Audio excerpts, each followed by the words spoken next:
እኛ ጴንጤዎች ካራክተራችን ላይ ትኩረት አድርገን አንሰራም። እንደው ክትፎ የሚቀርብበት ዕቃ ፖፖ ቢሆን ምን ይመስላችኋል? እሳት እድሜ የሚወሰነው በእሳቱ ኃይል ላይ ሳይሆን በማገዶ ብዛት ነው። ጌታን ነገር በህይወታችን አቅም ምናሳጣው እኔና እናንተ ነን። የነብይነት ጸጋ ተሳዳቢ ያረጋል ወይስ ንገረኝ ብሎኛል። ባልተለወጠ ማንነት ማስቀጠል አንችልም። ለአንድ ሰሞን ይጨበጨብልን ይሆናል። ጌታ የሚፈራውን ሰው ይፈልጋል። የሚመጥን ማንነት ይፈልጋል መንፈስ ቅዱስ። የዛሬው ዓመት የትላንትና ማገዶ ነበር። እግዚአብሔር እኮ አነጋጋሪ ነገር በመድራችን ላይ ሊያደርግ ቀን ቀጥሯል። ከባባድ ነገሮች በህይወታችሁ ላይ መሆን ይጀምራሉ። ጌታ በእድሜ አይወሰንም። ጌታ በሁኔታ አይወሰንም። ጌታ በትላንትናው ታሪክ አይወሰንም።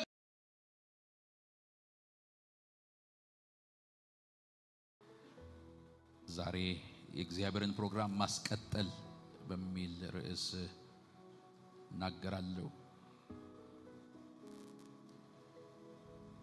እንደመጀመር ቀላል ነገር የለም። በእኛ ህይወት ጀምረው ያልሰነበቱ ነገሮች በጣም ብዙ ናቸው።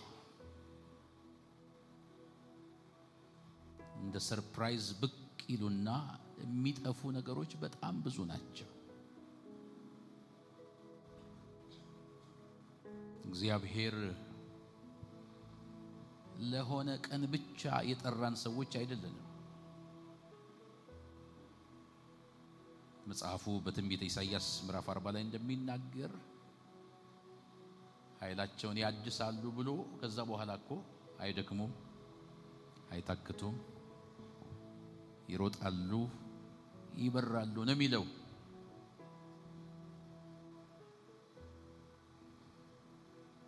ጠይቃችሁ አታውቁም? ለምንድነው ጌታ በኔ የጀመረው ነገር የማይቀጥለው?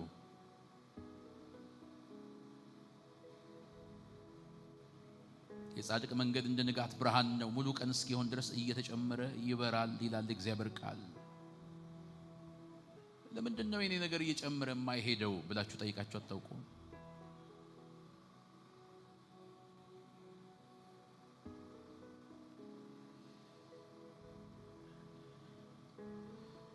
ዛሬ የሚያስቀጥል ከእሳቱ ጋር የሚያዘልቅ ከክብሩ ጋር የሚያዘልቅ የጌታ ጉብኝት ያገኘናል። አንደኛ ተሰሎንቄ ምዕራፍ 5 ቁጥር 19 ላይ ያለውን ቃል አነባለሁ። አንደኛ ተሰሎንቄ ምዕራፍ 5 ቁጥር 19 መንፈስን አታጥፉ በሉ እስቲ። መንፈስን አታጥፉ። ደገሙና በሉ መንፈስን አታጥፉ። እንጸልይ። ሃሌሉያ።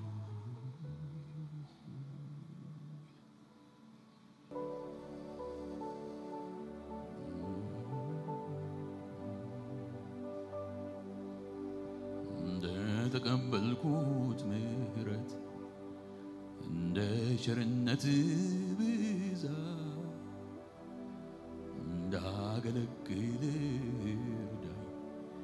ጌታ ሆይ ስጠኝ የመንፈስን እሳት እንደ ተቀበልኩት ምህረት እንደ ቸርነት ብዛት እንዳገለግል እርዳኝ። ጌታ ሆይ ስጠኝ የመንፈስን እሳት እስራቴን ቆርጠህ ቀንበሬን ሰብረሃል። ነፍሴን እንድታከብር ነፃ አውጥተኸኛል። ባርነት አበቃ ልጅ ነህ ብለኸኛል። በደም ቃል ኪዳን ያንተ አድርገኸኛል። እንደ ተቀበልኩት ምህረት እንደ ቸርነት ብዛት እንዳገለግል እርዳኝ። ጌታ ሆይ ስጠኝ የመንፈስን አንተ ልትመጣ በደጅ ባለበት በዚህ ሰዓት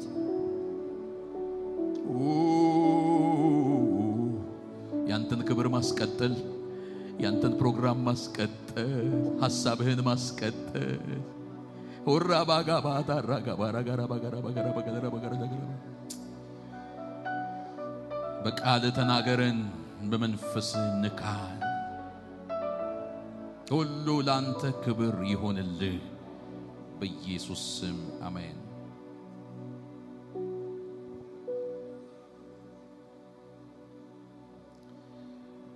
ሐዋርያው ጳውሎስ በተሰሎንቄ ላሉ ቅዱሳን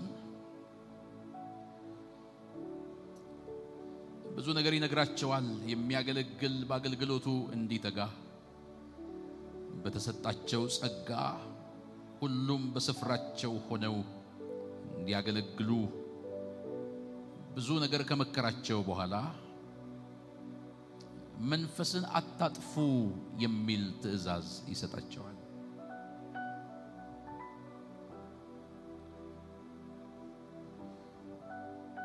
በሌሎች ትርጉሞች ላይ የመንፈስ ቅዱስን እሳት አታዳፍኑ ይላል። መንፈስን አታጥፉ ሲል መንፈስ ደካማ ነው እያለ አይደለም። የመንፈስ ቅዱስን እሳት አታዳፍኑ ሲል አቅመ ቢስ ነው መስራት አይችልም እያለ አይደለም።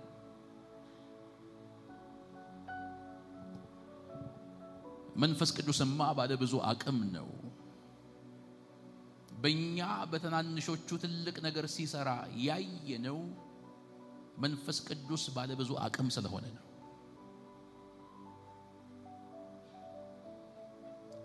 መናገር በማይችሉ ሰዎች ብዙ ተአምራት ሲያደርግ ያየነው እሱ ትልቅ ስለሆነ ነው። የችሎታ ችግር የለበትም። በሁኔታ አይወሰንም።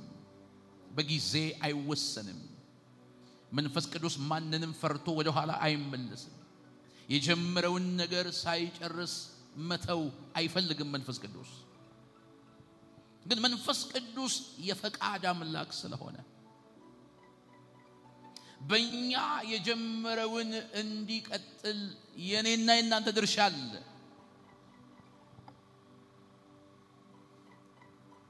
በእኛ የተጀመረው የመንፈስ ቅዱስ ሥራ ከኛ አስተዳደግ ጋር የሚገናኝ አይደለም። ጥረን ግረን ያመጣነው አይደለም። ምሕረት ለወደደ ወይም ለሮጣ አይደለም እንደሚል መጽሐፍ ያዕቆብን ወደድኩ ኤሳውንም ጠላሁ ደግሞ እንደሚል እግዚአብሔር ስለራራልን ስለመረጠን የሆነን የከበረ ነገር በእኛ ውስጥ አስቀምጦ መስራት ጀምሯል። ይሄንን ጌታ የጀመረውን ነገር እንድናስቀጥል እንዳናጠፋው መጽሐፍ ቅዱስ ያዘናል።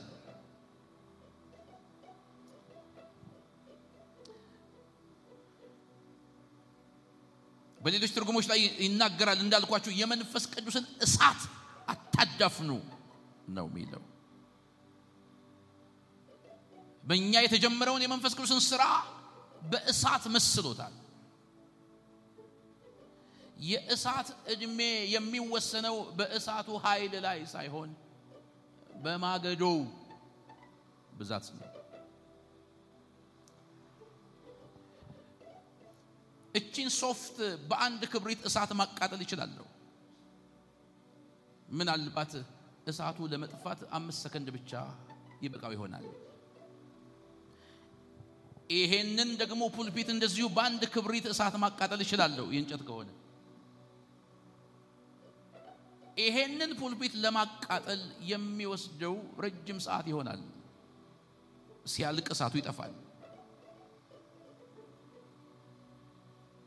ይሄን አዳራሽ ማቃጠል ደግሞ ብፈልግ ረጅም ሰዓት እሳቱ ይቆያል። ይሄ የሚያሳየው እዚህ ላይ ደካማ እሳት፣ እዚህ ላይ ደግሞ የሚሻል እሳት፣ አዳራሹ ላይ ደግሞ በጣም የሚበልጥ እሳት ስለመጣ ሳይሆን የእሳቱ እድሜ የሚረዝመው በእሳቱ ተቀባይ መጠን ነው።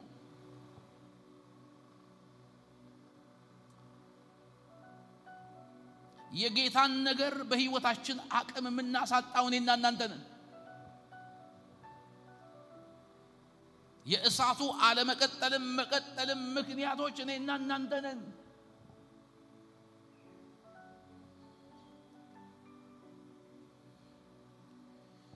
ዛሬ ልዩ መንፈስ ያገኘናል ወዳጆቼ ሆይ።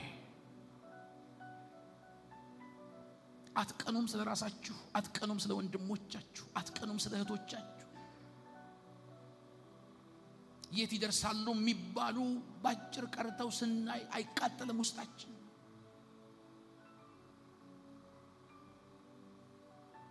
እግዚአብሔር ሐሳቡን ቀይሮ ተጸጽቶ ወደ ኋላ ተመልሶ ሳይሆን እኔና እናንተ ማስቀጠል ስላልቻለን ነው ነገር የተቋረጠው።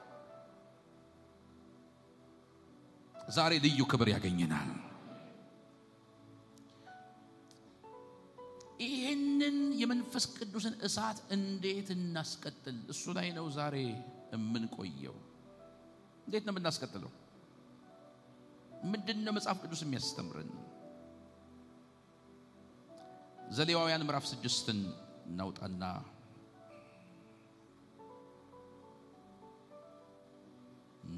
እንደተቀበልኩት ምሕረት እንደ ቸርነት ብዛት እንዳገለግል እርዳኝ ጌታ ሆይ ስጠኝ የመንፈስህን እሳት። ዘሌዋውያን ምዕራፍ 6 ከቁጥር 11 ጀምሮ እስከ 13 ልብሱንም ያወልቃል፣ ሌላም ልብስ ይለብሳል፣ አመዱንም ተሸክሞ ከሰፈሩ ንጹህ ስፍራ ወደ ሆነ ወደ ውጭ ያወጣዋል። እሳቱም በመሰዊያው ላይ ዘወትር ይነዳል አይጠፋም። ካህኑም ማለዳ ማለዳ እንጨት ያቃጥልበታል፣ የሚቃጠለውንም መስዋዕት በዚያ ላይ ይረበርባል። በዚያም የደህንነት መስዋዕት ስብ ያቃጥላል። ዘወትር በመሰዊያው ላይ እሳት ይነዳል አይጠፋም። እሳት ይነዳል አይጠፋም፣ ዘወትር እሳት ይነዳል አይጠፋም የሚሉ ተደጋጋሚ ቃላት በዚህ መጽሐፍ ቅዱስ ክፍል ላይ እናነባለን። እሳቱ ዘወትር እንዲነድ እንዳይጠፋ ካህኑ ስለሚያደርጋቸው ነገሮች 3 ዋና ዋና ነገሮች ተጽፈዋል። የእሳቱ መቀጠል ስለሚፈልግ እሳቱ እንደ ንግስ በአመት አንዴ የሚመጣ እንዳይሆን ዘወትር የሚነድ እንዲሆን። ምክንያቱም ጌታ ኢየሱስ ክርስቶስም በሉቃስ ወንጌል ምዕራፍ 12 ቁጥር 49 ላይ እሳት ልጥል መጣሁ ብሎ ከነደደ ምን እፈልጋለሁ አለ። የኔ ደስታ ያለው መንደድ መቀጠሉ ላይ ነው። የሚያስገርም እሳት እኮ ነው የወደቀው ተብሎ ዝም እንዲባል አይደለም፣ እንዲነድ እፈልጋለሁ ብሏል። እና እሳቱ ዘወትር እንዲነድ እንዳይጠፋ ካህኑ 3 ዋና ዋና ነገሮችን ያደርጋል። የመጀመሪያው ልብሱን ያወልቅና ሌላ ልብስ ይለብሳል ይላል። ለእሳቱ መቀጠል አንደኛው ቁም ነገር ለእሳቱ የሚመጥን ልብስ መልበስ ነው።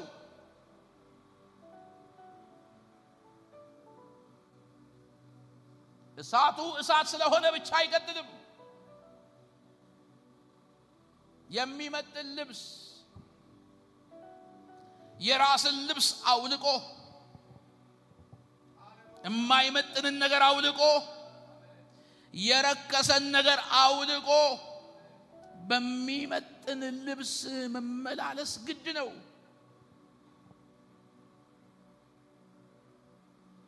መንፈስ ቅዱስ ከኔና ከናንተ የሚፈልገው ካራክተር አለ።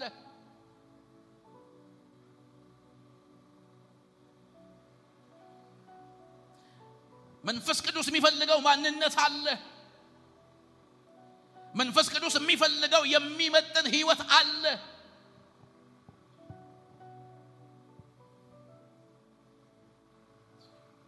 ታውቃላችሁ ብዙ ጊዜ እኛ ጴንጤዎች ካራክተራችን ላይ ትኩረት አድርገን አንሰራም። ዋናው ጸጋው ነው የሚል ነገር ስላለን እንደው ክትፎ የሚቀርብበት ዕቃ እንደው ፖፖ ቢሆን ምን ይመስላችኋል? ትበላላችሁ? ክትፎ በፖፖ የሚበላ ሰው አለ?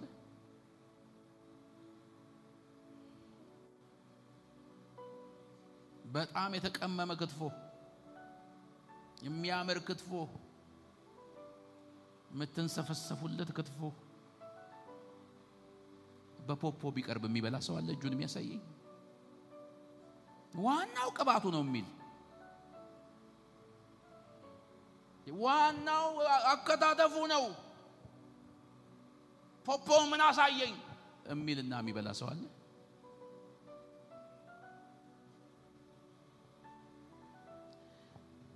ለመንፈስ ቅዱስ የማይመጥኑ ነገሮቻችን በጣም ብዙ ናቸው።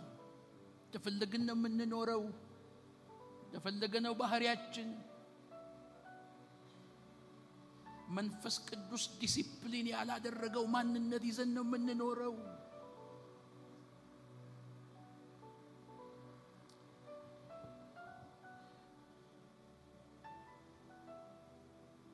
አንድ ወዳጄ አጥብቆ ጠይቆኛል። የነብይነት ጸጋ ተሳዳቢ ያደርጋል ወይስ ንገረኝ ብሎኛል። ምን ነው ለምን ጠየቀኝ አልኩት። በአጋጣሚ የገጠሙኝ በሙሉ ተሳዳቢዎች ናቸው አለኝ። ተሳዳቢ ካደረገኝ ይቅርብኝ አልኩት። የቱንም ያክል የጌታ ነገር በእኛ ህይወት መገለጥ ቢጀምር ባልተለወጠ ማንነት ማስቀጠል አንችልም። ለአንድ ሰሞን ይጨበጨብልን ይሆናል፣ ለአንድ ሰሞን እናስደምም ይሆናል፣ ለአንድ ሰሞን ያለኛ ሰው የሌለ እስኪመስል ድረስ ሆይ ሆይ ሊባል ይችል ይሆናል። እሳቱ እንዲቀጥል የሚመጥን ማንነት መንፈስ ቅዱስ ሴንሲቲቭ ነው።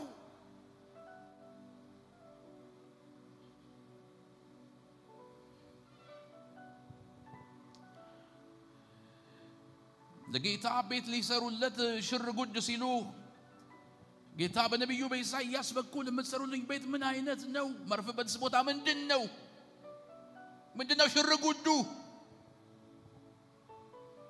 ወደዚህ ወደ ትሁት መንፈሱም ወደ ተሰበረ በቃሌም ወደሚንቀጠቀጥ ሰው መለከታለሁ አለ።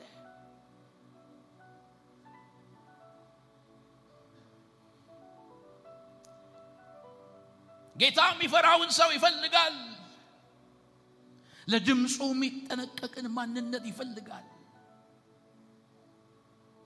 ያለ ቦታው የማይቆምን ማንነት ይፈልጋል ጌታ። ምንም ነገር ቢገለጥበት ለሱ ብቻ ክብር የሚሰጥ ማንነት ይፈልጋል ጌታ።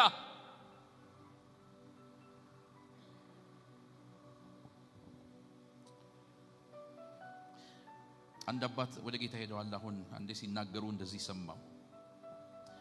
አንድ ጉባኤ ላይ ተከታታይ ያገለገልኩ በመጨረሻው ቀን ላይ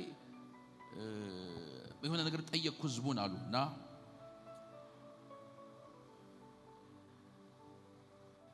ሰሞኑን በነበረው አገልግሎት የተፈወሳችሁ ሰዎች እስቲ እጃችሁን አንሱ አልኩ አሉ።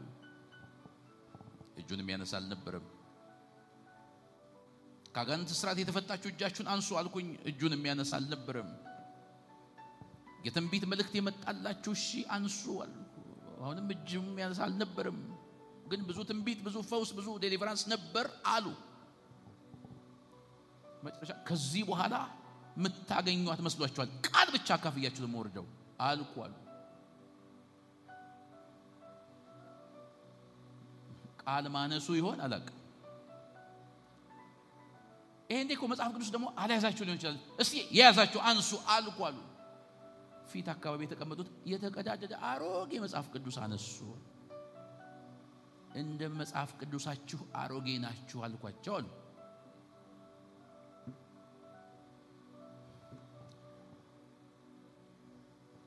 ከዛ በኋላ መናገር አቃተኛል፣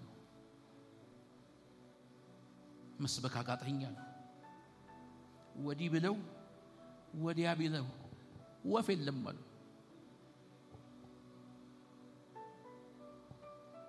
ለምሳ ገባው ምሳ አልበላም ብዬ ወደ ማረፊያዬ ገባው። ምን አርጌ ነው እንደዚህ ህልውናህን የምታረቅብኝ ብዬ ጌታን ጠየቅኩኝ። ህዝቤን ሰድበሃል። ታዲያ የተቀባ ሰው የፈለገውን ቢናገር ምን ችግር አለ?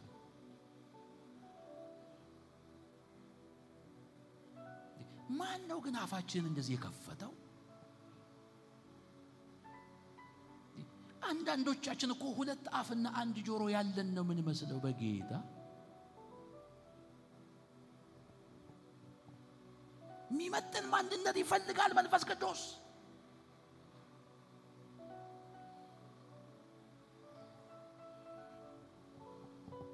ከሰዓት በኋላ ተንበርክኬ ቀድሜ ህዝቡን ይቅርታ ጠየቅኩ።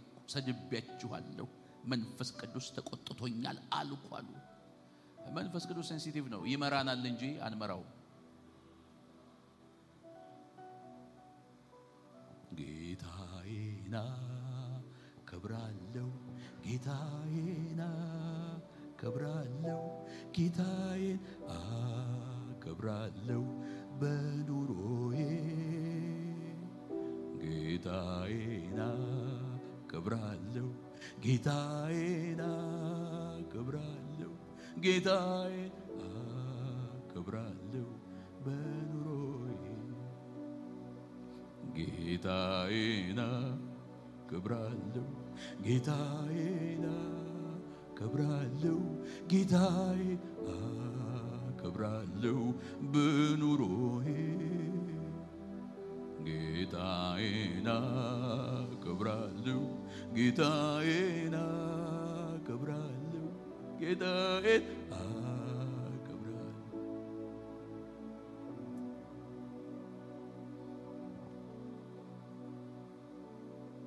እስቲ በፊት ዝቅ እላለሁ በሉ ጌታ። ራሴን በፊት አዋርዳለሁ በሉ እስቲ። እሰማሃለሁ፣ እፈራሃለሁ፣ እታዘዝሃለሁ።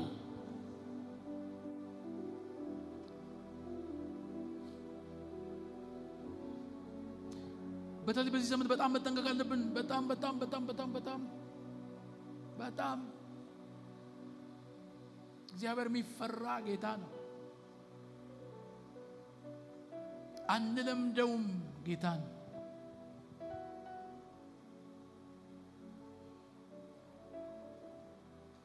እግዚአብሔር ይርዳን።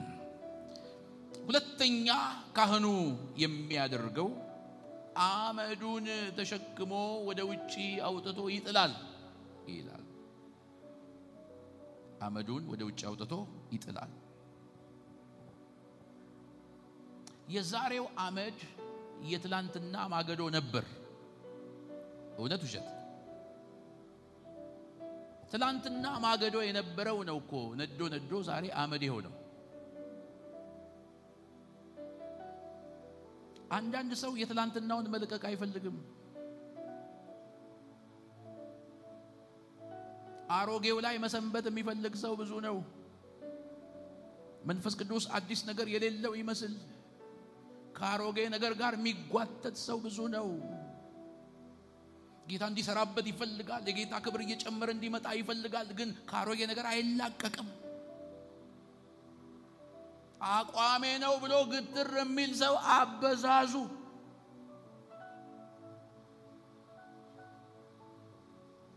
ለአዲስ ነገር ያልተዘጋጀ ሰው አመድ ታቅፎ እንደሚኖር ሰው ነው።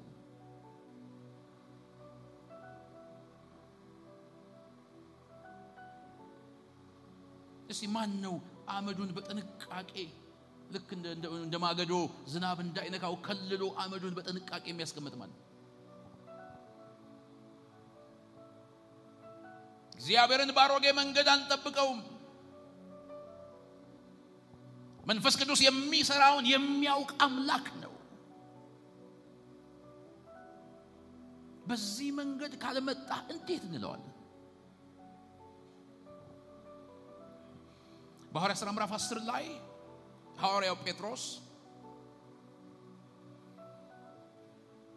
በስምዖን ቤት በእንግድነት ተቀምጦ 6 ሰዓት ሲሞላ ርቦት ስለነበረ ምሳ እንዲያዘጋጁለት አዞ የጸሎት ሰዓቴን ማሳለፍ የለብኝም ብሎ ወደ ሰገነት ወጣ። በጣም ታማኝ ሰዓት የማያሳልፍ የጸሎት ሰው ነው ጴጥሮስ። ለጸሎት ወደ ሰገነት በወጣበት እግዚአብሔር አምላክ አንድ ራእይ አሳየው። ያሳየው ራእይ ሊበሉ የማይገባቸውን እንስሳት በፊት ለፊቱ አወረደለትና እነዚህን አርደህ ብላ አለው። ልብ በሉ፣ በራበው ሰዓት ምግብ እያዘጋጁለት እያሉ ምግቡን ትቶ ነው ወደ ጸሎት የወጣው። አቤት ለጸሎት ያለው መሰጠት! አቤት ታማኝነቱ! ሰዓት ሳያሳልፍ ወደ ጸሎት ስፍራ መሄዱ የሚገርም ነው። እግዚአብሔር ደግሞ ሌላ መገለጥ ሲያመጣለት ለእግዚአብሔር የሚመልሰው መልስ ደግሞ ሌላ ነው። አርደ ብላ ሲለው ሰውየው ይጸልያል እንጂ ለካስ ለአዲስ ነገር የተዘጋጀ አይደለም። ጸሎት ማን ያክለዋል? ታማኝነት ማን ያክለዋል? አርደ ብላ ሲለው ለእግዚአብሔር እንደዚህ አይነት የሚያጸይፍና እርኩስ ነገር በልቼ አላቀም፣ ስለዚህ አልበላም።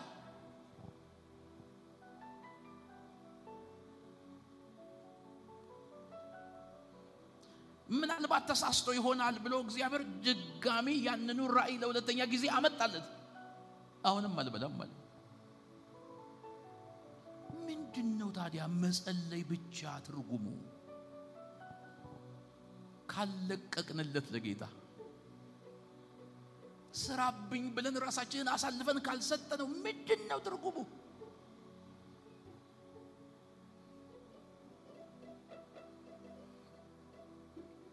እግዚአብሔርን በእኛ ባውንደሪ ውስጥ ብቻ ከጠበቅነው እንዴት ይሆናል? በትላንትናው ልምምድ ብቻ መንፈስ ቅዱስን ምን ጠብቀው ከሆነ እንዴት ይሆናል? እግዚአብሔር ያለፈ ነገርን በሕይወታችሁ ያድርግላችሁ።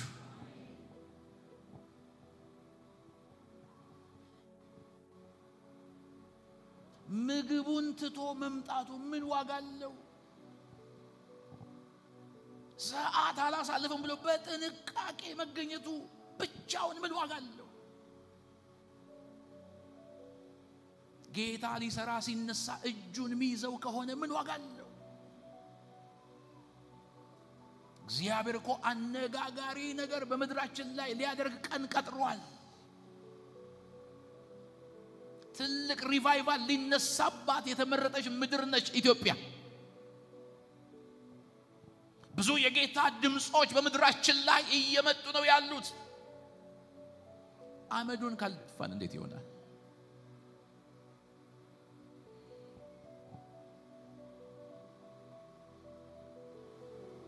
ሶስት ጊዜ ራእዩ ሲመጣ ሶስት ጊዜ ተመሳሳይ መልስ ነው የመለሰው። የኔ ወዳጆች ጸሎት መቻነስን እንደ ኢትዮጵያ የሚጸለይበት ምድር ያለ አይመስለኝም። በጣም ይጸለያል፣ በጣም ይጾማል። በጣም ብዙ ቸርቾች ናቸው ያሉት። በጣም ብዙ ቁጥር ነው ያለን ቅዱሳን።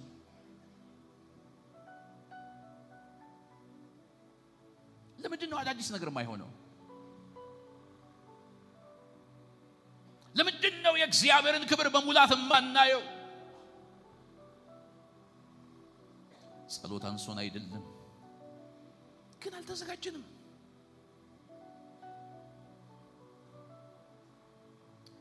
አዲስ ነገር በወንድማችን ሲገለጥ ራሱ እየኮረኮመን አዲስ ነገር አምጣ የሚል ጸሎት አለን እንጂ አዲስ ነገር ለመቀበል የተዘጋጀ ልብ የለንም። አዲስ ነገር ከናንተ ህይወት ይጀምራል።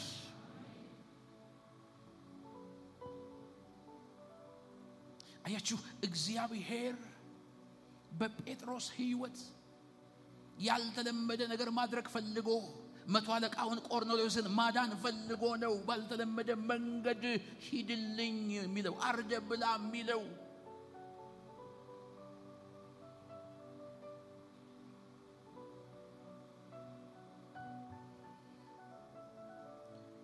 የኔ ወዳጆች አመዱ ይደፋ በኢየሱስ ክርስቶስ ስም። ካሮጌው ነገር ጋር መፋታት ይሆን። ኦራ ማማዶራ ቦራ ባራ ባራ ባራ ጌታዬና ክብራለው ጌታዬና ክብራለው ጌታዬ ክብራለው በኑሮዬ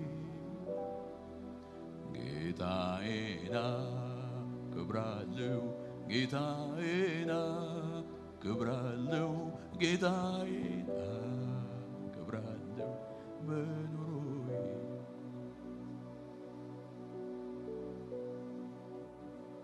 ፎራ ባራካራ ባታካራ ቦዶኮዶኮዶኮዶኮዶስ ሸራቴና ማራካ ቦራካ ባራጋዳላ ባጋራ ባጋዳላ ቦዶኮዶኮዶኮዶስ ሴቫራንታኒ ባራካ ቦቶሮኮ ቮራምፓኒካ ያ የተለየ ነገር በህይወታችሁ ይሆናል። ዘማራካ ቦራቲ ላቦራካ ቦራካ ቦራ በአዳዲስ ነገሮች መንፈስ ቅዱስ ያስደንቃቸዋል።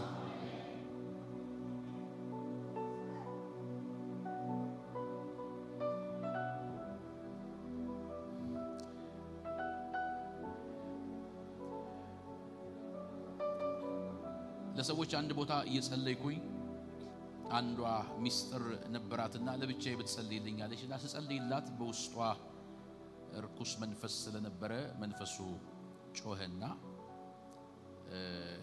ከዛ ሌሎችንም ጠርቼ ነፃ ወጣች። ነፃ ከወጣች በኋላ በመንፈስ ቅዱስ እንድትሞላ ጸለይኩላት። ተሞላች። መንፈስ ቅዱስ ከተሞላች በኋላ እዛው ትንቢት መናገር ጀመረች። እዛው ነፃ የወጣችበት ቦታ ትንቢት መናገር ጀመረች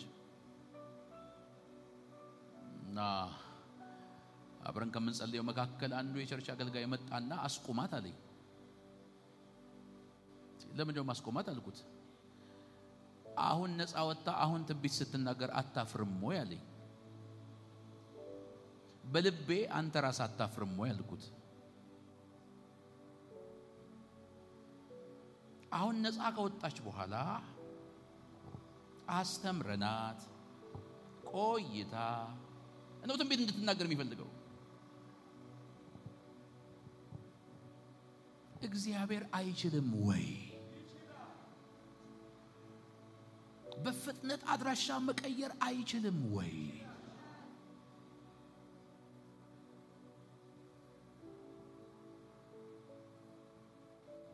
ግዴታ ለ6 ወርና ለ1 አመት እጅ እየጫንን ከሷ ጋር መክረም አለብን ወይ? እና እጅ እየጫነት ለያንዳንዳቸው መልእክት ማምጣት ጀመረች። ሊወጣ ሲል እሱ እንዳትወጣ አልኩት።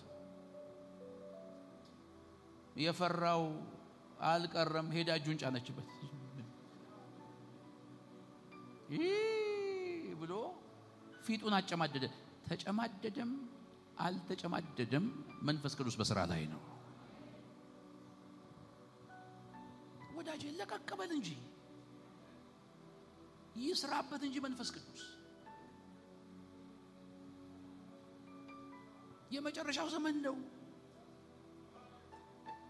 ብዙ ሩጫ አለብን። መከሩ ብዙ ነው።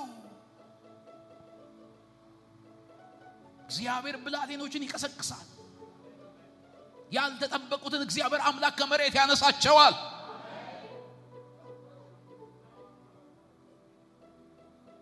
ከባባድ ነገሮች በህይወታችሁ ላይ መሆን ይጀምራሉ። ጌታ በእድሜ አይወሰንም። ጌታ በሁኔታ አይወሰንም። ጌታ በትላንትናው ታሪክ አይወሰንም። እጅ ጭናም የመልእክት ማዕት ለቀቀችበት። እግዚአብሔር ብዙ ሚስጥር ገልጦ ነገረው።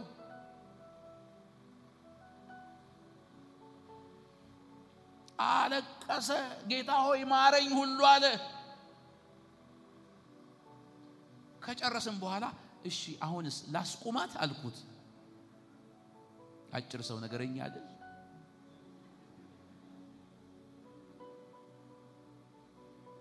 ጌታ ያለፈ ይሰራል።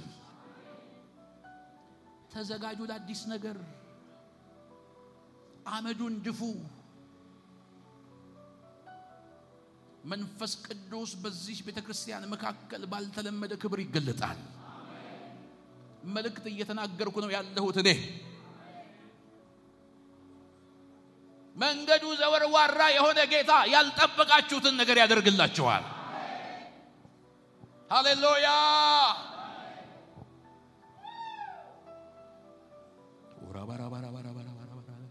ክብር ይገባል የኛ አምላክ፣ ክብር ይገባል የኛ አምላክ። ዙፋን ምስጋና ላንተ ነው፣ ዙፋን ምስጋና ላንተ ነው። ክብር ሃሌሉያ፣ ክብር ሃሌሉያ፣ ክብር ሃሌሉያ፣ ክብር ሃሌሉያ።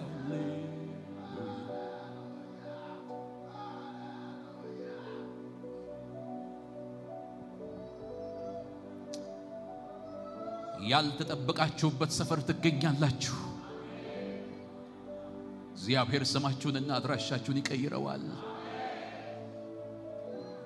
የራሱ ስም ብቻ እንዲጠራ ስለፈለገ ከናንተ ጋር የማይገናኝ ትልቅ ታሪክ ጌታ በእናንተ ይሰራል።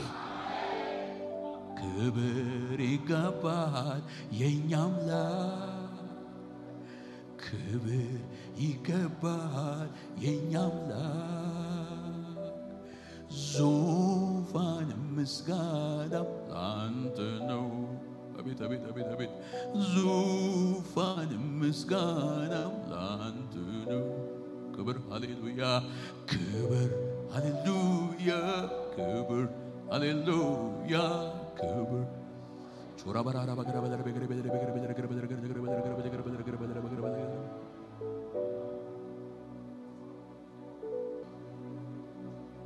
የመጨረሻው ነጥብ ልናገር። ሶስተኛው እለት እለት ወይም ማለዳ ማለዳ እንጨት ያቃጥልበታል። ማለዳ ማለዳ የመጣ እንጨት ይጨምራል። መቼ መቼ? ማለዳ ማለዳ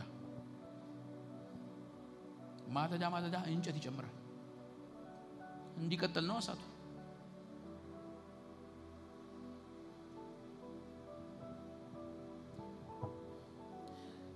ህይወት የግል ነው። እለት እለት በህይወታችን ላይ ጸሎት፣ የእግዚአብሔርን ቃል እማንጨምር ከሆነ በጉባኤ በመናገኘው መነቃቃት ብቻ የትም አንደርስም። ብዙ ሰው በማራገብ ብቻ ያምናል። ትክክል፣ ማራገብ ትክክል፣ መጽሐፍ ቅዱሳዊ ነው። ጳውሎስም ለጢሞቴዎስ እጄን በመጫኔ ባንተ ያለውን የጸጋ ስጦታ እንድታነሳሳ አሳስብሃለሁ ብሎታል። እንደው እየነደደ ያለን እሳት ዝም ብዬ ባራግብ ማገዶ ማልጨምር ከሆነ ምን ይሆናል? እሳቱ ባለቀ ጊዜ አመዱን ነው ማቦን ነው። ማገዶ እስካለ ድረስ ማራገብ ይጠቅም ይሆናል። ማገዶ እስካለ ድረስ እሳቱ ይቀጣጠል ይሆናል። ማገዶ ሲያልቅ ግን ማራገብ አመድ ቡን ማረግ ነው። ወዳጄ ሌላ ሰው እጅ ጭኖ የሚጸልይልህ ማራገብ ነው እንጂ እንጨት መጨመር አይደለም። እንጨት የምትጨምረው አንተ ነህ። ጸሎት የግልህ ነው። ቃል ማንበብ የግልህ ነው።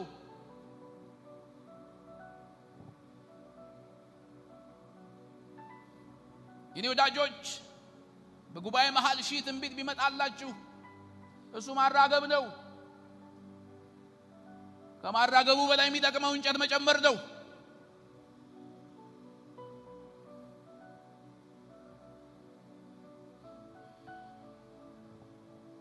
እባካችሁ ወደ ጸሎት እንመለስ። እባካችሁ ቃሉ ይራበን። እሳቱ እንዲቀጥል ይራበን ቃሉ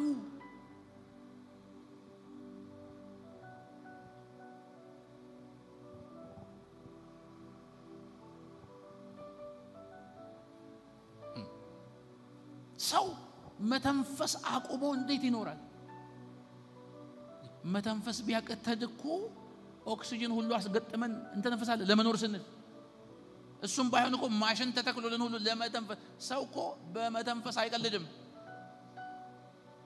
አቤት የኛ ቀልድ እኮ አይጠገብም አለማንበብ ምንም አይደለም ለኛ አለመጸለይ ምንም አይመስለንም እንዴት ነው ሰዓቱ የሚቀጥለው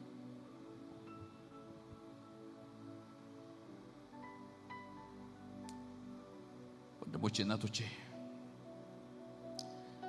ሰሞኑን በደንብ እንጸልያለን እግዚአብሔር የሚቀጥል ትውልድ ይፈልጋል አታጥፉ መንፈስን ጌታ ተሳስቶ አይደለም ጸጋ በእናንተ ላይ ያኖረው አታጥፉ እሱን ወንጀል ነው አታጥፉ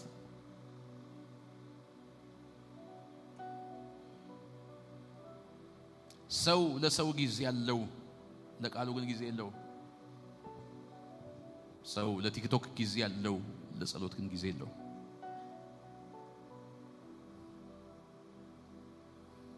የሚዲያ ዘመን ነው ይላል ወዳጄ የጸሎት ዘመን ነው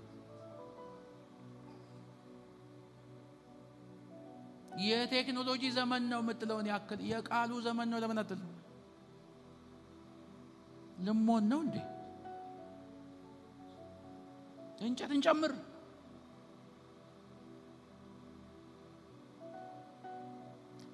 ድካም ይሰማኛል ያልክ እጅ ለማስጫን ብቻ አታስብ ይሄን ቃል ልድገምላችሁና ከዛ እንጸልያለን እጆችን እሳት እንደሚያቀጣጥል ሰው እጆችን በመጫኔ ባንተ ያለውን ጸጋ እንድታነሳሳ አንተ ራስህ አሳስባለሁ ነው የሚለው አነሳሳለሁ አይልም አንተ ራስህ አነሳሳ እኔ እጅ ጭናለሁ የማራገብ ስራ ለመስራት ኃላፊነቱ ያንተ ነው ቲሞቴዎስ